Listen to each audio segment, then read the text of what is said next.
नमस्कार दोस्तों, आज हम लोग पढ़ेंगे रेलवे का जो है क्वेश्चन प्रीवियस क्वेश्चन आंसर देखते हैं। कक्षा शर्करा ग्लूकोज को मधुजन ग्लूकोजन बनाने की विधि का नाम क्या है? तो ग्लूकोवोजनन है। आगे देखते हैं, कहता है सभी जीवधारियों में पाए जाने वाला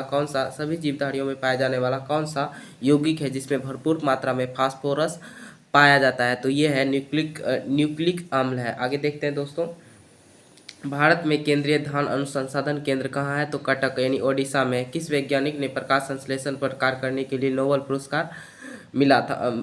तो उसको मेल्विन केल्विन को मिला था। मेल्विन केल्विन को मिला था। किस पदार्थ का संचय से मांसपेशियों में थकावट पैदा होती है? लैक्टिक अम्ल। किन रुधिर कोशिकाओं की मदद से किन रुधिर कोशिकाओं में मदद रोगों के लिए प्रतिरोध पैदा करता है? लसिका कानू। आगे देखते हैं, मनुष्य में लाल रुधिर कोशिकाओं का जीवन के अवधि कितना होता है? तो 120 दिन होता है। कहता है सीरा रक्त को ऑक्सीजन के लिए फेफड़े तक किसके द्वारा ले जाया जाता है? तो फुफ्फुस धमनी द्वारा लेके जाया जाता है। चलिए आगे देखते हैं, कृत्रिम गुदा किस सिद्धांत पर कार्य करता है? ओहोन या डायलिसिस के सिद्धांत पर कार्य करता है। एक व्यक्ति की आंखों का रंग काला, नीला या भूरा उस वर्ण को पिगमेंट पर आश्रित है, उसमें क्या पाया जाता है? किस में पाया जाता है? तो ये प्रताड़ित आइरस में पाया जाता है। जब आंखों में धूल चली जाती है तो कौन सा हिस्सा सूज कर गुलाबी हो जाता है?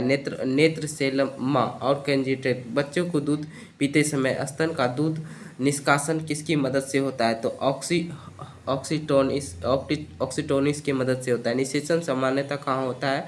डिम्बावे नली फ्लोपियन ट्यूब में। कहता है कृत्रिम वार्य सेचन के उपदेश में वृषवीर्य को किससे संचालित किया जाता है? द्रव नाइट्रोजन में। आगे देखते हैं, किस पादप को संचित किया जाता है? किस पादप में पुष्प को सबसे बड़ा होता है? तो रेफ्लेशिया में होता है। चलिए आगे देखते हैं दोस्तों, असत्य फल एवं मुख्य रूप से कौन सा है? नारियल एवं कटहल। आगे देखते हैं, किसी वन में कहता है किसी वृक्ष की आयु कैसे पता चलता है? तो विलेय को गिनकर। आगे देखते हैं, जल संवर्धन हाइड्रोपोनिक्स क्या है? तो बिना मिट्टी के पादप उगाना। कहता है किसी वैज्ञानिक के आनुवंशिक का पिता किसे कहते हैं? ग्रेगर मेंडल को कहा जाता है। किसी बच्चे को लिंग निर्धारित किससे होता है? तो कहता है पिता के गुणसूत्र से। मनुष्य की गुणसूत्र की संख्या कितनी होती है? तो 46 होती है। आगे देखते हैं, जो लोग मक्का के मुख्य अनाज की तरह आहार लेते हैं उससे किस विटामिन की कमी से संभावित होती है? Vitamin B1। कहता है किस सदिश का परिमाण कभी भी नहीं हो सकता है? ऋणात्मक। कहता है कपास रेशा सबसे किससे प्राप्त होता है? तो बीजों से। कहता है ताजे निकले मूत्र में कोई खास गंध नहीं आती है क्योंकि, लेकिन उसमें कुछ समय बाद उसमें अमोनिया जैसी तेजी गंध आने लगती है क्योंकि जीविका द्वारा अनोमिया यूरिया में बदल जाता है। किस में बदल जाता है? अनोमिया यूरिया में बदल जाता है। किस मछली को सल्क नहीं होता है? तो कैटफिश मछली को सल्क नहीं होता। ज़्यादातर मछलियाँ कहता है ज़्यादातर मछलियों को क्यों नहीं डूबती है? तो वातावरण में के कारण नहीं डूबती है। सर्वप्रथम विष्णु को शुद्ध क्रिस्टलीय रूप में वैज्ञानिक ने अलग किया, तो WM सेंटल ने किया था। गेगर मेंटल को किस पौधे पर शोध कर अनुवांशिक सिद्धांत का प्रतिपादन किया? मटर के पौधे। लिटमस किससे मिलता है? तो लिटमस किससे मिलता है? तो लाइकन से मिलता है। आगे देखते हैं, मलेरिया का उपचार की दवा किस स्रोत से प्राप्त होता है? सिलिकॉन वृक्ष से होता है। अफीम एक जो पादप उत्पादक है किससे प्राप्त होता है? सूखे लैक्टस के द्वारा प्राप्त होता है। आगे देखते हैं दोस्तों,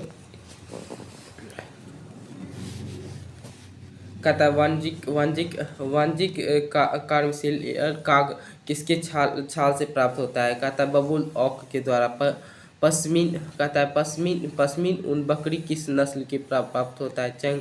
चेंगथांगी। कहता है मवेशियों को बंझापन किस रोग के कारण होता है? कहता है बेंगा रोग। कहता है अधिक शराब पीने वाले लोग अधिकांश किस बीमारी से मरते हैं? कहता है सूत्रण रोग, सिरोसिस। कहता है राइबोसोम किसका कार्य करता है? तो कहता है ये प्रोटीन संश्लेषण का कार्य करता है। मरुस्थल में उगने वाले पौधे क्या कहलाते हैं? तो कहता है मृदा द्विदंड। कहता है भोपाल में 1984 में गैस लीक हुई थी।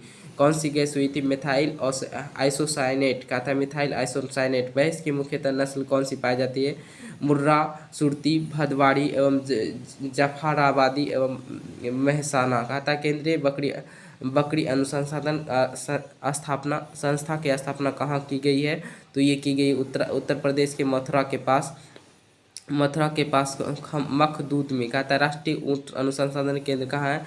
बीकानेर राजस्थान में है। दालचीनी कहाँ से प्राप्त होता है? वृक्षों की छाल से। मसालों की रानी किसको कहा जाता है? तो इलायची। फूलों का अध्ययन कहलाता है एंथ्रोलॉजी। पोडोलॉजी किसका अध्ययन कहलाता है? मिट्टी का। कहता है सिस्टमा नेचर किसकी पुस्तक है? कार्ल लिनियस की है। दूध से दही के रूप में जमने का क्या कारण है? लैक्टोबेसिस। कहता है विषाणु में क्या होता है? तो न्यूक्लिक एसिड एवं प्रोटीन होता है। कहता है जंतुओं में होने वाले फुट एंड माउथ रोग किसके कारण उत्पन्न होता है? कहता है विष्णु। किस शैवाल में आयोडीन प्राप्त होता है?